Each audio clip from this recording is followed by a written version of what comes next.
na malapit sa puno. Sumunod si Alice, nahulog siya sa malalim.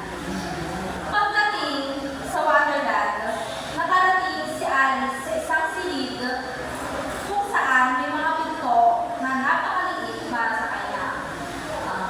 May nabanggit tayo doon na words. Wonderland. Meron ba kayong idea sa salitang Wonderland? Ikaw, Beba? Teacher, yun po ba yung Alice na lugar? Tama. Pumasok siya doon na naging dahilan kung bakit siya naging maliit. Nakakita naman siya ng isang mahiwaga potion. Pero bago tayo mag-start ulit, meron ba sa inyo may idea kung ano ang potion? Ito, teacher. Yes. Yung iniinom para magka-powers. Tama. Yung potion is nagpaliit sa kanya. At isang cake naman na nagpalaki sa kanya ng sobra.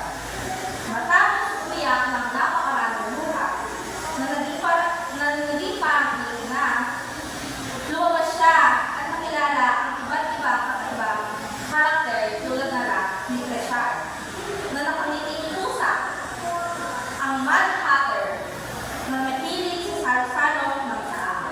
Bago ulit tayo magtuloy, meron ba sa inyong may idea kung ano ang salitang Hatter? Yes? Ito po yung sinusuot sa ulo ko para po hindi nainitan. Tama, parang balanggod.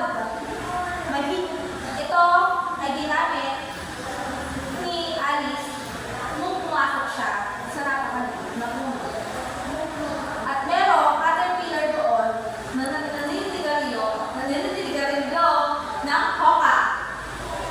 Sino ang familiar sa salitang hoka? Ako po. Yes. Yun po yung sinabi mong naninigarilyo po. Tama. At nakarating si Alice sa kaharian ng malupit na Queen of Hearts na mahilig magputos. Nilinis si Alice sa hindi patas na laro ng croquet gamit ang mga flamingo bilang pamalo ng mga hedgehog bilang bola. Nang pinatawag ng Reyna ang kanyang mga tauhan, biglang lumaki si Alice ng gusto. Habang sumisigaw, sila para pumuntan siya ng ulo. Nagising si Alice at napagtanto niya na isa lamang ito, panaginip. At yun ang kwento ng Alice in Wonderland.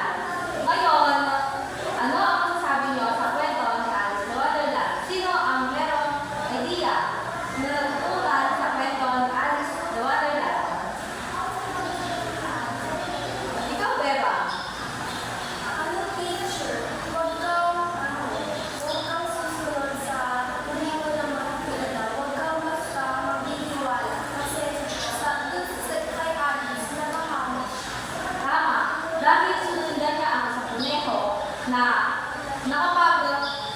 nakapag-isip sa kanya kung saan pupunta yung kuneho na yun, yun yung naging dahilan kung bakit napahamak si Alice. At doon nagtatapos ang ating kwento.